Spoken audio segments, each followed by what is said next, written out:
Yo, what's up guys, this is your favorite fanfic YouTuber, the Fanfic Majesty. Become a member of the channel to access more content, the link is in the description. 2GH. 57 Brandy Lobster. What's the point of telling him now that the target is somewhere among these 10 islands? There is no difference at all from not saying it, right? Actually, you don't have to worry about this. Since we can't get the exact information, the situation is basically the same for other forces. Who can find the target first depends on luck. Nightingale said with a smile. Moreover, even if it can be found first, it may not necessarily be the winner, and the person carrying the information is not an ordinary person, and it is impossible to grab the information so easily. Oh, in other words, even if you find the target, you still have to fight hard to get the information. Bly touched his chin. That's it. Interesting. Bly smiled. Jumping down from the treetop, he quickly walked towards the 6th area and continued to ask, how many people from the guild have taken over the mission this time? Including your words, there are 4 4-stars and 1 5-star, said Nightingale. Don't we need to meet up first? Bly asked casually. Even if we meet, can you all work together? Nightingale asked with a smile. Bly was stunned for a moment, then smiled and shook his head. Indeed, although everyone is a bounty hunter, and this time they all accepted the mission of the Bounty Hunter Guild, but want to work together. Stop it. The Bounty Hunters Guild is not a very restrictive organization. The identities of its members are also mixed. Who dares to trust each other easily? Even if they take on the same mission, they can't trust each other. Rather than gathering together to guard against each other, it is better to fight individually, and the power exerted is definitely far greater than acting together. The Bounty Hunters Guild must also understand this truth, so they have no intention of bringing together the bounty hunters who have accepted the mission. Anyway, everyone has a headset phone bug that can communicate with the Bounty Hunters Guild at any time. They can also use this to mobilize them as reasonably as possible to maximize the effect. In this case, there is really no way.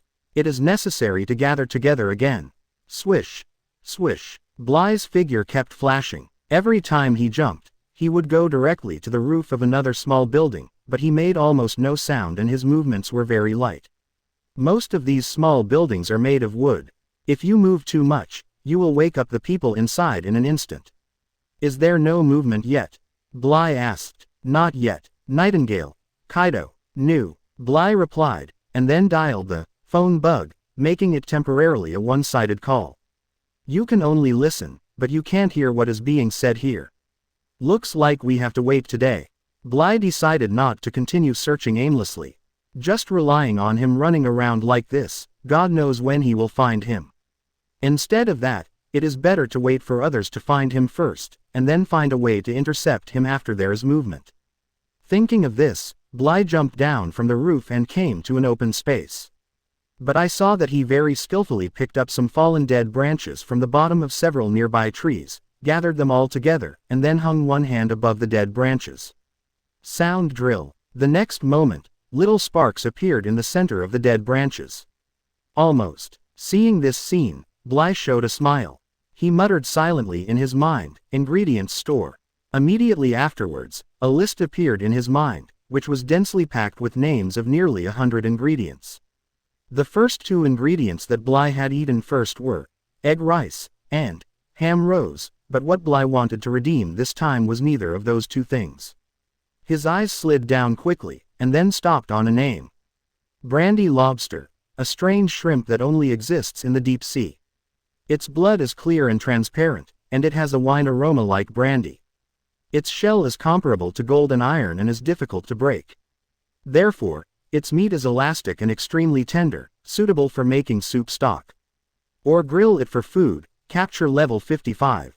Exchange price 8.5 million Baileys each.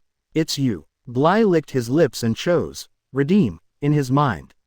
Suddenly, a milky white lobster almost 1 meter long appeared in front of him. As for how the system deducts Bailey, he doesn't need to worry about that. The system won't be taken advantage of by him anyway, so it's not his turn to worry about the system. As soon as this milky white lobster appeared in front of Bly, 2 shrimp claws suddenly stabbed at Bly, faster than a bow and arrow. Bly was already prepared for this. He just tilted his head slightly to avoid the attack of the milky white lobster, and then he slapped the head of the milky white lobster with his palm at a faster speed. Clap sound. The moment Bly's palm touched the head of the milky white lobster, its whole body shook, and then the two shrimp claws drooped down feebly, unable to move anymore. Obviously, it's dead. At that moment, Bly instantly shattered its brain with a clap punch. This is the easiest way to deal with shrimp, even though this milky white lobster is no ordinary shrimp. 58 triangle glasses for men 1. In fact, even though it is only so small, if it is thrown into the sea of this world, even some ordinary sea kings may not be its opponent. After all, its capture level is level 55. Using Bly's level detection, it is about level 5, which is equivalent to the level of some newly promoted marine colonels. However, for Bly now, it is nothing. He had already eaten a lot of brandy lobster at the Shulin Temple before. It took some effort to kill one at first, but later on he was able to kill them all in one hit without any difficulty. After killing the brandy lobster, Bly began to clean up the ingredients skillfully. He first used his palm as a knife and quickly made a vertical cut on the shell of the brandy lobster, and then made 4 quick horizontal cuts. Click, click. The milky white shrimp shell suddenly made a crisp sound, and the shrimp shell with an extremely smooth surface, as if like metal, suddenly shattered bit by bit. In just a moment, dense cracks appeared on the surface of the shrimp shell, and one of them was the 4 vertical and 5 horizontal cracks are the most conspicuous. After doing this, Bly just shook the milky white lobster slightly, and the shrimp shell fell off with a splash. At this point, the preparation work is actually more than half completed. Because the most difficult thing to handle in this brandy lobster is actually the shrimp shell. Bly's ability to make it fall off so quickly is also an experience gained after handling it several times. After handling the shrimp shells, he picked up a few slightly thicker branches that he had prepared. Still using his palm as a knife, he quickly cut off the skin, and then skewered a few pieces on each branch. The meat of the brandy lobster began to be roasted on the fire. The clear blood dripping from time to time on the skewers actually looked like wine. Every drop would stir up the fire underneath, making the barbecue go faster. After a while, bursts of aroma with the aroma of wine came to my nostrils. The meat of the skewered brandy lobster is gradually covered in brown color. Bly, who has cooked brandy lobster many times, knows very well that this means that it is almost done. Grilling the extremely tender brandy lobster meat cannot be grilled for too long, otherwise it will destroy itself. Tender and smooth taste. All right. Bly moved it away from the fire impatiently. From beginning to end, he didn't put any seasoning in it. This is not because he didn't forget to bring it. If he just didn't bring it, with his skills, he could sneak into any hotel and get a bunch of spices without anyone noticing. But he didn't do that, because cooking this brandy lobster didn't require any seasoning, even boiling the stock. Its own wine aroma and slightly sweet taste are the best seasonings. Adding other seasonings will destroy this unique taste. Start. Bly lifted off the bottom of the mask with his hands, exposing only the mouth, and then took a bite. Hiss. You really won't get tired of eating it no matter what you eat. Bly felt that his whole body was warmed up by this mouthful of brandy lobster, that kind of pleasure from the inside out, an incomparable enjoyment. After eating so many delicacies, barbecue is my favorite. Bly couldn't help but sigh. The charred outside and tender inside, as well as the rich aroma of wine, all bring the flavor of barbecue to the ultimate level. It's no wonder he doesn't get tired of it. Just as Bly was immersed in the delicious food, a sudden faint sound came to his ears. Who? Bly snorted coldly. This unusual soft sound was actually very small, so small that it could be ignored, but it was extremely clear to Bly. His hell ears could even hear low-frequency infrasound waves, let alone ordinary sounds. However, after Bly asked alertly, he did not receive any response. What? Do you have to ask me to come out? Bly suddenly looked to the left. It wasn't until he looked over there that the person hiding behind a big tree realized that he was not bluffing, but had actually discovered him, and then he walked out from behind the big tree. Don't get me wrong, I mean no harm. Walking out from behind the big tree was a young man who looked to be about 20 years old, wearing a pair of triangular glasses. When he walked out, he spread his hands to both sides to show that he had no ill intentions. Tell me why you're here. Bly asked hoarsely under the mask of a pale smile. Do you believe me when I say I have no intention of coming? The man with triangular glasses smiled bitterly. What do you think? Okay, let me tell the truth. The man with triangular glasses waved his hand. I was just passing by, but suddenly I smelled a fragrance coming from here that was irresistible to me, so I wanted to sneak over and take a look. I didn't expect to be discovered by your excellency as soon as I came here. Is that aroma just now coming from the grilled food in your hands? The man with triangular glasses stared intently at the brandy lobster skewers in Bly's hands and swallowed a mouthful of saliva. 59 triangle glasses for men too. That's probably if there's no one else around here who happens to be barbecuing too. I wonder if you can give me some money. I'm willing to pay for it. The man with triangular glasses looked eager. Pay for it? Bly couldn't help but smile after hearing this. I'm going to tell you that each of my strings is worth at least 1 million Baileys. Do you believe it? I believe it, the man with triangular glasses said seriously. This time it was Bly's turn to look at the man with triangular glasses. He thought that telling the true value of this brandy lobster would make the man with triangular glasses think that he was talking to a lion, but he didn't expect that this guy actually believed it without any hesitation. You know, even before Bly got the Gourmet System, if anyone told him that a skewer cost 1 million belly, he would spit on that person's face. What is the concept of 1 million Baileys? Ordinary people cannot save so much money in their lifetime. Even for some mid-level marine officers, this is a significant expense. This is no small amount of money. So you are saying that you are willing to spend 1 million belly to buy me a skewer? Bly suddenly became interested in this person and continued to ask with a smile. Can I buy 2 more strings? No bargaining. The man with triangular glasses asked seriously. Interesting. Bly, who was under the mask, felt more and more interesting. He waved to the man with triangular glasses and said, Okay, it's so late at night.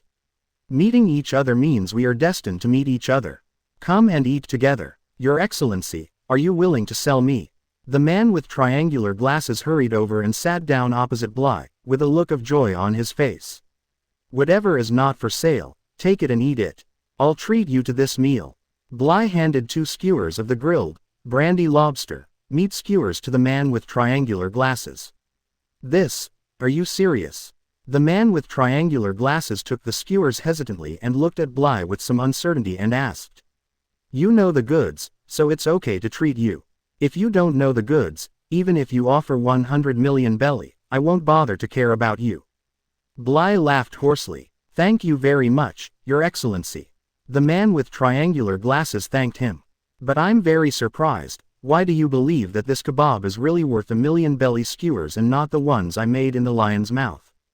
Bly asked again. Well, it's like this. I don't have many hobbies, and eating delicious food is one of them, and it's the heaviest. So my nose is also very good. Generally speaking, I can make judgments just by smelling it. It shows how good the food tastes. The man with triangular glasses pointed to his nose. If I hadn't been attracted by the smell of your skewers just now, I wouldn't have taken the liberty to come and disturb you. The smell is really incredible. More attractive than any barbecue I've ever had. I want to try a barbecue with this kind of aroma, not to mention 1 million Baileys, but even 10 million Baileys. The man with triangular glasses didn't look like he was hypocritical.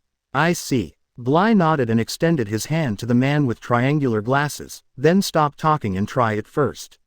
You won't be disappointed. Okay. The man with triangular glasses nodded to Bly again to thank him. Immediately afterwards, the 2 of them started to pick up the skewers together. After the man with the triangular glasses took his first bite, his expression was much more exaggerated than when Bly took his first bite. His whole face was almost distorted. How's it going? Is it good enough? Bly asked with a smile. How could this happen? The man with triangular glasses swallowed the brandy lobster barbecue in his mouth, his face full of disbelief. How can there be such delicious barbecue in this world? What on earth is this? Meat. Also, why does this meat have such a strong wine aroma? Could it be that you have marinated it in fine wine before grilling it? Otherwise, There is no reason for it to be so rich. Even if it is basted while grilling, it is absolutely impossible. At this point, the man with triangular glasses lost his voice. It was obvious that he was really frightened. Although he had already judged by smelling it that the brandy lobster skewers would taste very good, he never expected it to be so delicious. This is a delicacy he has never tasted before. No, it should be said that this kind of delicacy is more than 10 times more delicious than the best thing he has ever eaten. It is not an exaggeration at all. Seeing the look of the man with triangular glasses, Bly shook his head and laughed. Bly was not surprised by this result. Not to mention ingredients such as brandy lobster, which has a capture level of 55, but ingredients such as egg rice and ham rose, which have a capture level of no more than 5. If you get it, you will definitely sweep through the One Piece world. It's absolutely delicious. The first time he ate the dish made from the brandy lobster at the Shulin Temple, his reaction was no better than that of the man with triangular glasses because it was really delicious. Whether it's the taste, the sweetness, or the rich aroma of the wine, it's all irresistible.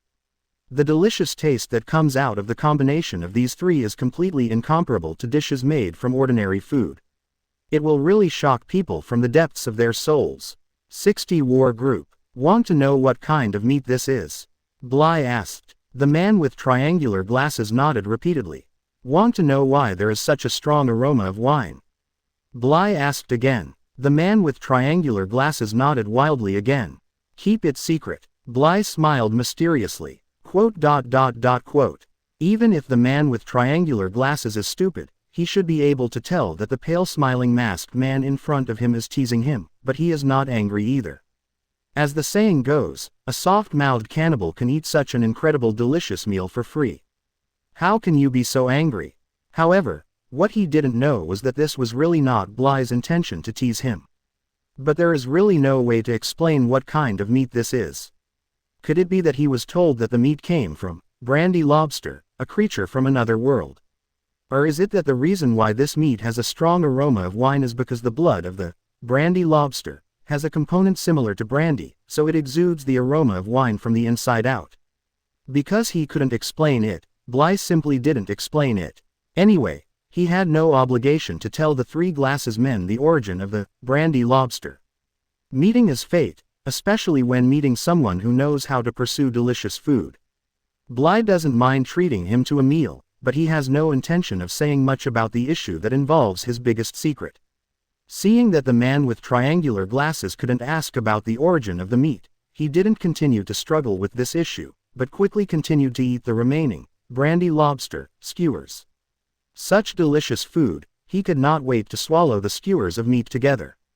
Bly was also eating slowly, but he was not as anxious as the man with triangular glasses. He would pause every time he took a bite, savoring the beauty of the aftertaste. Are you the recently famous Mr. V? The man with triangular glasses suddenly asked after taking a bite of the brandy lobster barbecue. Do you know me? Bly did not panic because he was recognized, and still slowly savored the aroma of barbecue. Well, as long as you stay here in Sabayati recently, you should have heard some news about you, right? The man with triangular glasses pushed up the frame on the bridge of his nose. That seems to be the case. Bly soon realized this, because even a marine soldier like Joshua could hear a lot of news about his identity as Mr. V, and others. It's no surprise that you've heard of it. Especially since the man with triangular glasses is probably not an easy person, it would be no surprise to know him. Now that you recognize me, out of politeness, why don't you also introduce yourself? Bly suddenly changed the subject. Oh, I was negligent. The man with triangular glasses made an apologetic gesture and said to Bly, my name is Hercules, a scientist from the Germa group. Nice to meet you, Hercules, the man with triangular glasses said, extending a hand to Bly, as if to invite Bly to shake his hand. But he soon realized that he was eating, and his hands were still stained with some grease from eating, so it seemed inappropriate to shake hands like this, so he quickly retracted his hand. Germa Group. Bly was silent for a moment when he heard the name. After a long time, he suddenly asked, is there a person named Vegapunk in your group? Hey, Mr. V, do you know Vegapunk? Hercules, the man with triangular glasses, said softly when he heard Bly's question. No, I just heard the name accidentally. Bly shook his head. Oh, I thought Mr. V, sir, you were an acquaintance of that guy from Vegapunk. Hercules, the man with triangular glasses, said casually without paying much attention. I didn't expect to meet the Germa group here. It seems that Hercules probably came here for that information. Bly thought quickly in his mind. He didn't react when he heard Hercules say, Germa group, at first, but after the name circulated in his mind for a while, he suddenly remembered the meaning of the name. More than 20 years later, this group has long been uprooted by the world government and ceases to exist. But before that, this famous war group was definitely not to be underestimated. You know, even Judge, the patriarch of the Invincible family, a murderous family that will be notorious in the future, is just a scientist under the Germa group at this time, and the future member of the Marine Science Force, the chief genius scientist, Drive. Vegapunk is also a member of the Germa group at this time. The Germa group, which has these astonishingly intelligent scientists and has been committed to the development of war weapons for a long time, is also nicknamed the War Group, and its evil name can be seen as Madara. However, what Bly is most curious about is actually Drive. Vegapunk, a scientist who is known as having scientific wisdom that is 500 years ahead of humans in this world. He is a legend. Admittedly, this statement of being 500 years ahead may be a bit exaggerated, but in any case, his achievements are indeed unprecedented in this world. Just thoroughly analyzing the secret of devil fruit is enough for him to be recorded in history, not to mention his series of research, including making objects possess devil fruit abilities, as well as seastone warships, blood factors, and artificial human projects, etc., etc. 61 Cipher Pole. This legendary Drive Vegapunk may not have completely created his own legend now, but in the next 10 or 20 years, especially when the protagonist goes to sea, he can be seen everywhere. See the people and things affected by this chief genius scientist. From the tyrant bear who voluntarily accepted the transformation, to Frankie who obtained the relics of his laboratory, to Gaisakulan who has been trying to compete with him but always failed, it can be said that his shadow is everywhere. Even the artificial human technology that the Invincible family will rely on in the future was developed based on the blood factor he developed. However, if I remember correctly, within the next few years, the Germa group will be targeted by the world government because of Vegapunk's research on the blood factor, which will directly lead to the complete destruction of this group, and Vegapunk was also absorbed into Marine and joined the Marine Science Force, until he became the #1 scientist of the Marine Science Force. Judge, the patriarch of the Invincible family, escaped and took away the research information on the blood factor. This led to the future Germa 66 Feet Army, which can be regarded as a response to this. An alternative continuation of the Germa group. After remembering the power represented by the name Germa group, Bly quickly deduced that the purpose of the triangular glasses man Hercules coming here was probably the same as his own. And since the other party also recognized his identity, he could most likely guess that he appeared here because of the mission of the Bounty Hunter Guild. As expected, Hercules then said, Mr. V, Your Excellency, treated me to such a wonderful barbecue. I will keep this kindness in my heart. If you have the opportunity, you are welcome to be a guest of the Germa group. I will definitely accompany you throughout the process. However, this matter is not trivial. If we are really unfortunate to meet you, I cannot give in. Please don't take offense, Mr. V. One code is the same. I treat you to food just because you know the goods. It has nothing to do with this matter. Bly shook his head and said, however, I am indeed very curious about your Germa group. If I have the chance, I would really like to visit it. There's no problem at all. If Mr. V, you want to go play, you can do it at any time. Just tell me your name when you go. I'll be waiting for you there. Hercules, the man with triangular glasses, push up the frame of your glasses and say politely, yeah, definitely. After chatting for a while, Hercules took his leave. After all, the two of them are still in a competitive relationship. Getting too close will cause problems. It is better to stay far away. Even if they want to talk, they have to wait until the matter is over. Therefore, Hercules chose to leave first. Shortly after Hercules left, Bly turned on the headset phone bug, and asked the Nightingale, on the other end, as the Germa group, one of the competitors this time. Have you met one of their people? Nightingale did not deny Bly's statement. Yes, I just met a guy named Hercules, who claimed to be a scientist from the Germa group. Bly said hoarsely. Hercules, just wait. After Nightingale said something, the voiceover there was interrupted for a while. After more than a minute passed, the voice of Nightingale reappeared on the other end of headset phone bug. Is it a man wearing triangular glasses and looking about 20 years old? Yes, that should be him, right? The young scientist known as the Wrath of the Machine, and the twin stars of the Germa group, together with another young scientist named Vegapunk, did not expect that this time, Germa group, it's actually him who is coming from the Ma group. Nightingale's voice was a little more solemn. Speaking of which, who is more powerful between the Germa group and our Bounty Hunters Guild, or the news agency? Bly suddenly asked. It depends on how you measure it. Nightingale pondered for a moment and Kaido said, if we compare the number of strong ones among the three, our Bounty Hunter Guild is undoubtedly far ahead. And if you compare the size of the power distribution area and the hiddenness, then the news agency is far ahead. But if you compare the science and technology, or war potential, the Germa group is stronger than the two of us. There are many homes. That means there isn't much of a difference. Bly asked. You can say that. Nightingale did not deny this. Besides the news agency and the Germa group participating in the fight this time, are there any other forces that need my attention? Please tell me them as well, so that I don't have to ask them again every time. Bly said again at this time. At present, it is certain that the forces that will participate in the fight, apart from our Bounty Hunters Guild, the news agency, and the Germa group, there are not many that are worth noting. At most, the Shaky Work Room, and the Whitebeard Pirates. Nightingale paused, and then said, by the way, there is also the most troublesome, Cypherpole. Those guys are the most unscrupulous in their actions. 62 Target, Shallot. Isn't Cypherpole directly affiliated with the world government? Is it really okay to steal things from them? Bly frowned and asked after hearing the name. Of course he had heard the name, Cypherpole. This Cypherpole only obeys the orders of the world government, and even Marine can't control them.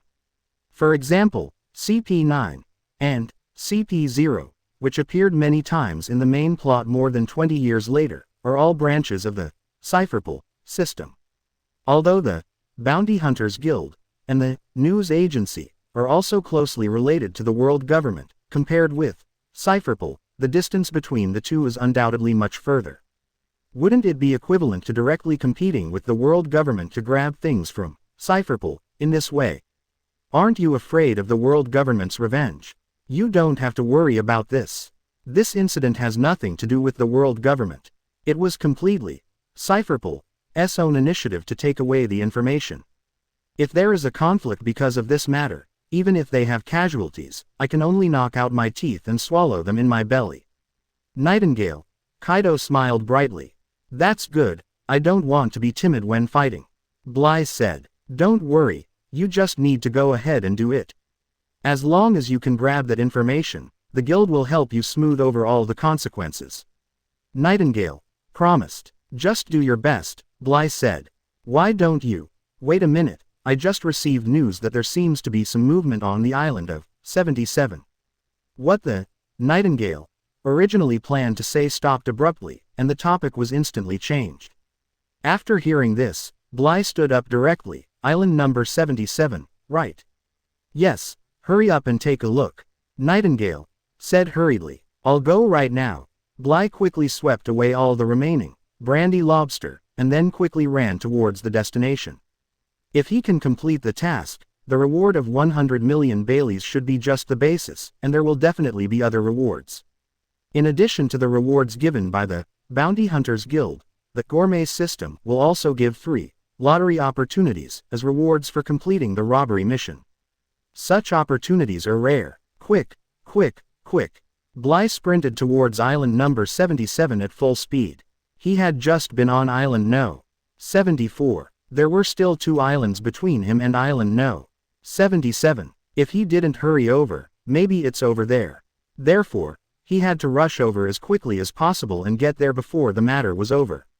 How's the situation over there? Bly asked Nightingale, as he rushed over there quickly. It seems that the people from the news agency found the target person first and fought, but the target person was not weak. The people from the news agency failed to capture him directly. Instead, he escaped from the siege, is being hunted now. The voice on the other side of Nightingale was a little noisy, and it seemed that he was also inquiring about the latest news about the place where the incident occurred. So someone from the guild has already arrived? Bly asked. The Nightingale could know the situation there, and it would definitely not be for no reason. There are probably people there who are spreading the news. Yes, there happened to be a 4-star very close to the incident site, so he quickly followed the people from the news agency and the target person. Nightingale confirmed Bly's guess. I'm almost at island 77. Where are they now? Bly asked. Over there at the pier in the southeast direction. Nightingale quickly Kaido. Receive. Bly roughly judged the direction and accelerated again in the night. Asterisk asterisk asterisk asterisk asterisk asterisk asterisk asterisk asterisk asterisk asterisk asterisk asterisk. Damn Moria, stop. An angry voice sounded in the night. If you hand over your things now, we can still let you live. If we catch you, it will be too late even if you want to beg for mercy. Already, Yixasixasixi, you want to arrest me. If you have the ability, come and stop talking nonsense. The weird laughter laughed wildly, completely indifferent to the threatening voice before. However, at this moment, a ray of fire fell from the sky. Falling arrow. Boom. An explosion sounded, creating a large crater on the ground, and the flames burning in the crater illuminated the surrounding area. The figure running at the front was blocked by the flaming arrow and had to stop.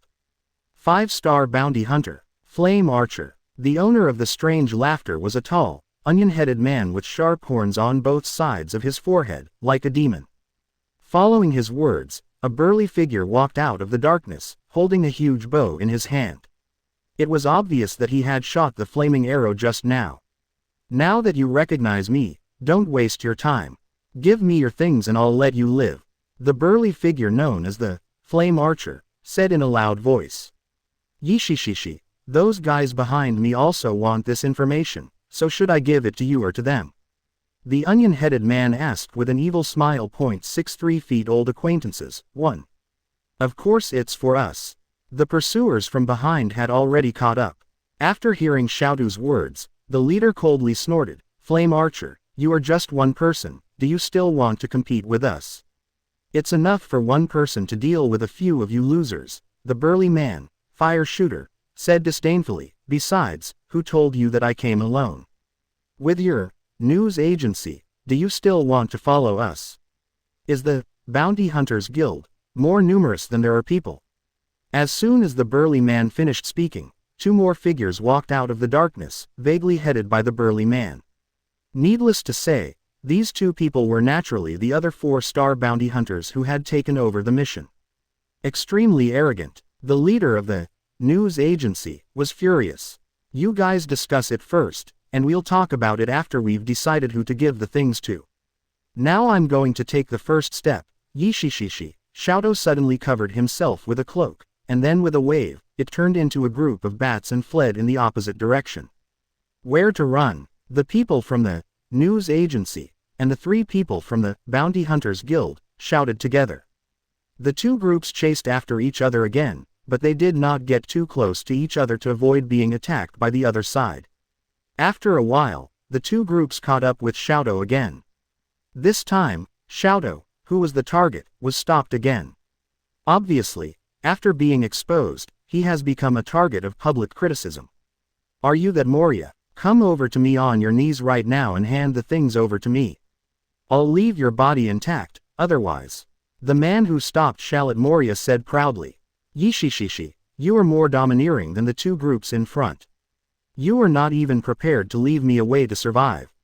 Then why should I give you something? Shallot Moria smiled instead of being angry. Are you talking about the minions from the news agency and the Bounty Hunters Guild at the back? You actually compare our CP9 with them, which is totally unreasonable. Then Moria stopped Shallot. The person looked as if he had been greatly insulted. So you are the best. Shouto Moria rolled her eyes. That's natural. Our CP9 is. Ha ha ha ha ha. I finally caught him. This guy can really run. A rough laugh suddenly sounded, interrupting the words of the CP9. Joes, UB asterisk asterisk asterisk asterisk asterisk D, please keep your voice down in the middle of the night and scare me. A complaining voice followed closely. Shallot Moria and the others from CP9 all looked in the direction of the sound. But I saw two people walking out over there. One of them was huge, and he was the one who laughed just now. Next to him was a short young man with yellow hair, who looked helpless.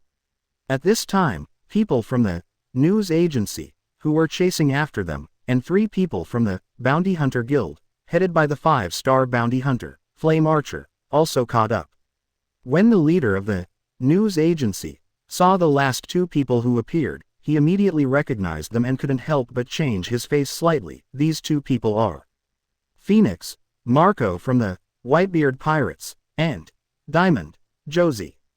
The 5-star bounty hunter, Flame Archer, next to him also changed slightly when he heard these 2 names. As a bounty hunter, how could he not have heard of these 2 names? Now is the era when the Whitebeard Pirates first became active, and as the powerful soldiers under Whitebeard, these 2 people have already become famous in the sea with the Whitebeard Pirates. It is true that the Flame Archer is a 5-star bounty hunter, and he is the strongest among the 5-star bounty hunters. He dares to fight even a pirate with a bounty of over 100 million, but in front of these 2 people, I don't have the slightest confidence that I can fight it. It would be fine if only Diamond, Josie could manage to fight with the large number of people, but that Phoenix, Marco was notoriously difficult to deal with, even if they had several bounty hunters and news. Even if those people from the club join forces, they may not be able to survive this, Phoenix. Well, I didn't expect that this place would be very lively in the middle of the night. Do you mind if we join in the fun? Marco, the Phoenix, who has yellow hair and looks a bit lazy, asked with a smile. A mere pirate dares to get involved in this matter. Do you think he doesn't want to live anymore? The leader of CP9 snorted. There are a large number of Marines stationed on this island. Believe it or not, I gave the order. Will all of you be surrounded immediately? Hee. Then give the order, I'm waiting. A grinning voice came from the midair on the side. In that direction, there was a girl wearing a red peaked cap sitting on the treetop. Who? The leader of CP9 shouted angrily when he saw someone dared to undermine him. I hate it. Why are you so fierce? If you want to know her name, just ask. The girl in the red peaked cap said with a smile, I'll tell you, her name is Shuichi, remember it. 64 feet old acquaintances, too. Hey, why are you here alone? Is there no one available for Aunt Shaki? Phoenix, Marco asked lazily, as if he had known this girl named Shuichi for a long time. You stinky bird, if Sister Shaw hears you calling her that, I bet she will tear your mouth to pieces. The girl Shuichi said angrily. It doesn't matter, just tear it apart. You won't die anyway. Marco still looked listless and lazy. Are you from Shaky Studio? The 5-star bounty hunter, Flame Archer, not far away looked at the girl Shirley with a bit of caution. Because Shaky Studio and Bounty Hunters Guild are actually organizations of the same nature, but the former's fields are more towards the dark side. To put it nicely, it is called a studio, and to put it worse, it is a veritable killer organization. Although the Bounty Hunters Guild also kills people for money, the targets they kill are all criminals with bounties on them, but Shaky Studio is different. As long as they can afford the money, they dare to assassinate even the celestial dragons. Of course, few people can afford that price. For example, Judy, the multi-armed woman, who was killed on the island not long ago, is a member of this Shaky Studio, but she is not ranked in the shaky studio, and is just an ordinary member. The girl named Shuichi in front of her is completely different from the multi-armed woman, Judy, otherwise she would not have been appointed to participate in this matter. Have you said enough? The leader of CP9 saw that he was completely ignored by the people in front of him. He couldn't bear it anymore and suddenly took action. Armed color, finger pistol, but his arms suddenly changed color, as if they were covered with a layer of bright black armor. This was undoubtedly the effect of armament hockey. And when his arms were covered, he disappeared instantly and attacked Marco. Shining shield. A huge figure stood in front of Marco at the same time, and used half of his body turned into diamond to block the finger pistol attack of the leader of CP9. I said, don't be nosy all the time, be *********** D. Joes. Marco, who helped block the blow, did not show any gratitude at all, but said a little unhappy. Hey, aren't I kind-hearted? Josie chuckled. It's weird to believe you. Marco rolled his eyes. You guys fight slowly, the stuff belongs to me, hee hee. While the leader of CP9 was attacking Marco and Josie, the girl in red hat Shuichi jumped up from the treetop. Jumping towards everyone's target, Moria the shallot. Don't even think about it. The people from the news agency and the 3 bounty hunters silently chose to join forces and intercepted the red hat girl Shuichi together, because the current situation was obvious and their 2 families were the weakest. Yishishishi, didn't you expect that I am so popular? Come on, I will give something to whoever wins. Shallot Moria rolled her eyes. Asterisk asterisk asterisk asterisk asterisk asterisk asterisk asterisk asterisk asterisk asterisk asterisk asterisk. While the situation was getting intense, Bly had just arrived on a big tree more than 200 meters away from the fighting place and was secretly observing the situation there. There is 1 5-star and 2 4-stars from the guild. Generally speaking, the people who came from the news agency are similar to the ones from the guild. What is really worth noting are the other 3. Bly, who had just arrived, suddenly discovered that there were many old acquaintances among a group of people not far away. The first one to bear the brunt was Shadow, who was naturally targeted by everyone.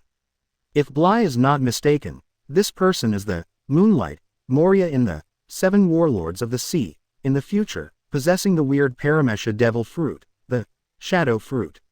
Bly never expected that the target would be him. In addition to this, Moonlight Moria, the 2 people Bly sent by the Whitebeard pirates, have also knew, for a long time, the future captain of the first team, Phoenix, Marco, and the captain of the third team, Diamond, Joe. Now, these 2 are both great figures in the future. Needless to say, Phoenix, Marco was able to remain undefeated even against Marine Admiral.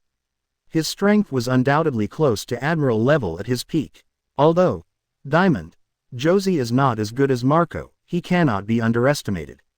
He is the only one who can use his body to withstand the blows of Eagle Eye Mahawk, the world's best swordsman. They are obviously still a long way from their peak, but even so, their current strength is terrifying. In addition to these 3 old acquaintances that Bly has known for a long time, the other people are obviously not easy to mess with. Just like the girl in the red peaked hat, she is fighting against the news agency and the rewards, one by one. The Golden Hunter Guild's group of people. Although her fighting style is very cunning and she never fights head-on, it is an indisputable fact that she can defeat many with one. There are also those CP9 people whose strength is obviously not low. 65 Madman Moria. They are not the batch of CP9 that Bly has seen in the comics. In terms of age, the batch of CP9 that Bly knows are still very young now. But no matter which group they are from, just by seeing how a few of them can temporarily hold back Diamond Josie and Phoenix Marco, you can deduce their general strength. Where have you gone? Why haven't you come yet? Bly did not rush out, but silently observed the battle and waited. Because he knew very well that there was someone waiting in the dark. The man with triangular glasses, Hercules, who had eaten him just now, hadn't appeared yet. Moria looks like an incompetent tease in the comics. I didn't expect him to be so crazy in reality. Bly's eyes turned to Shadow, who was targeted by everyone. Seeing how excited he was, how could he have any intention of running away?